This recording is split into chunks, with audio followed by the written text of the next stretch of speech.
শরীফের 30 নম্বর পারার প্রথম নম্বর সূরা, সূরা নাবা। এই সূরা নাবা মাত্র 1.5 পৃষ্ঠার একটি সূরা। এটা আপনারা সবাই পারবেন। সো এই শুদ্ধভাবে পাঠ করার চেষ্টা করবেন। এই সূরা নাবাটি যদি আপনি প্রতিদিন মাত্র একবার করে তিলাওয়াত করেন, দিনে হোক বা রাতে হোক, বিশেষ করে নামাজের পরে পড়ার চেষ্টা করবেন অথবা যে কোনো সময় পাঠ করবেন।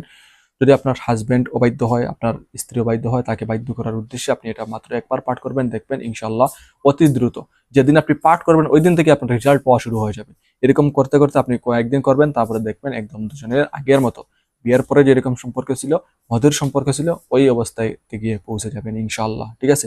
যদি দুজন আপনি ঠিক থাকেন, যদি আপনিও আপনার স্ক্রু ঢিলা থাকে, অর্থাৎ সে কোনো কিছু বললে আপনি কোনো কিছু শুনেন না, আর সে কোনো কিছু বললে আপনারও ফিকা ফুটে 100-র উপরে, তাইলে এটা সব করে কোনো লাভ নেই। ঠিক আছে? আর যদি আপনি একদম আপনার চেষ্টা করেন তাকে সৎ পথে আনার জন্য, কিন্তু সে আসতেছে না, আপনার ভালো কথা তার কাছে খারাপ লাগে, তাহলে এই আমল করেন, ইনশাআল্লাহ তাই উপকার পাবেন।